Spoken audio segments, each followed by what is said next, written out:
जय श्री कृष्ण। भगवान शिव और नंदी जी की कथा। देवों के देव महादेव त्रिदेवों में से एक है। भगवान शिव अपने अंदर पूरा ब्रह्मांड समाये हुए हैं। यदि कोई व्यक्ति मन से भगवान भोलेनाथ की सेवा करता है तो उस पर शिव की अनुकंपा बनी रहती है।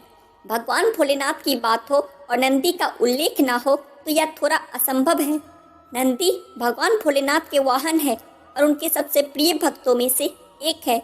शिव पुराण की कथा के अनुसार नंदी और शिव की कथा इस प्रकार है। सिलाद मुनि नाम के एक ब्रह्मचारी थे।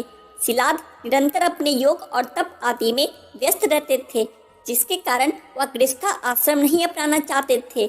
यह देखकर उनके पितरों ने उनसे वंश समाप्त होने की चिंता व्यक्त की।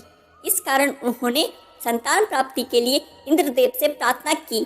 तप के बाद इंद्रदेव को प्रसन्न करके उन्होंने जन्म और मृत्यु से परे एक पुत्र का वरदान मांगा।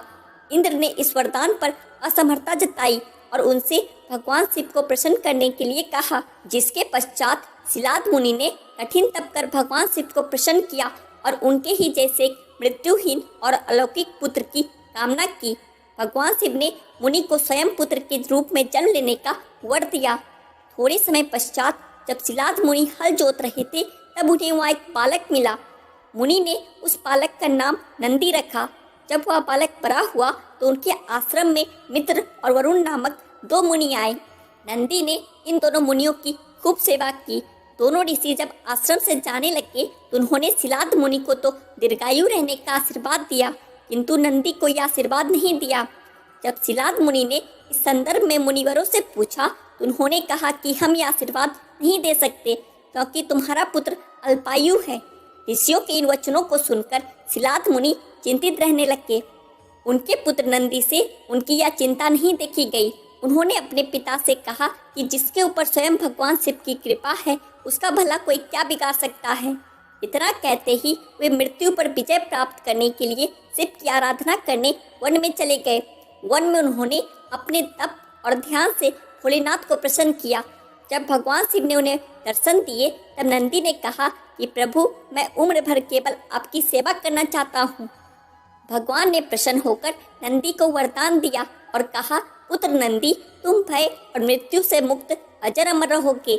मेरी कृपा से तुम्हें जरा, जन्म और मृत्यु किसी का भी भय नहीं होगा। भगवान शिव ने उन्हें एक बैल का मुख दिया। उसके बाद नंदी न सिर्फ शिव के वाहन बल्कि उनके सर्वश्रेष्ठ गणों में से एक के रूप में पहचाने जाने लगे। शिव जी और नंदी से जुड़ी एक अन्य कथा के अनुसार समुद्र मंथन के समय हलाहल विष निकला था। संपूर्ण संसार की रक्षा के लिए शिव जी ने स्वयं इसे पी लिया, लेकिन विषपान करते समय कुछ बूंदें धरती पर गिर गई थी, जिसे नंदी ने चाट लिया। नंदी का यह प्रेम और समर्पण देख भगवान शिव प्रसन्न हुए और उन्होंने नंदी को अपने सबसे बड़े भक्त की उपाधि दी। इस तरह नंदी भगवान शिव की सवारी के साथ ही उनके सबसे बड़े भक्त भी कहलाते हैं। भगवान शिव के प्रति नंदी के इस भक्ति और समर्पण के कारण आज कलयुग में भी हर शिव मंदिर में भगवान शिव के साथ नंदी हमेशा विराजमान होते हैं। माना जाता है कि यदि अपनी मनोकामना नंदी के कान में बोलते हैं तो वह भगवान शिव सबसे शीघ्र सुनते हैं।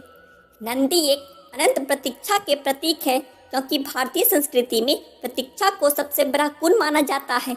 जो इंसान चुपचाप बैठकर प्रतीक्षा करना जानता है वह कुदरती तौर पर ध्यानशील हो जाता है। नंदी को ऐसी उम्मीद नहीं है कि शिव उन्हें तुरंत मिल जाएंगे। वे चिरकाल तक प्रतीक्षा कर सकते हैं। यह गुण ग्रहणशीलता का मूल तत्व है। किसी मंदिर में जाने से पहले हमारे अंदर नंदी के गुण होने चाहिए ताकि हम बस बैठ सके, किसी चीज़ के लिए प्रार्थना या उम्मीद ना करें। इस तरह सिर्फ बैठना ही ध्यान है। नंदी हमें यही संदेश दे रहे हैं, अंदर जाकर बस बैठे, सुस्त होकर नहीं बल्कि सजग होकर। नंदी का एक संदेश यह भी है कि जिस तरह वह भगवान शिव के वाहन है, ठीक उसी तरह हमारा शरीर आत्मा का वाहन है।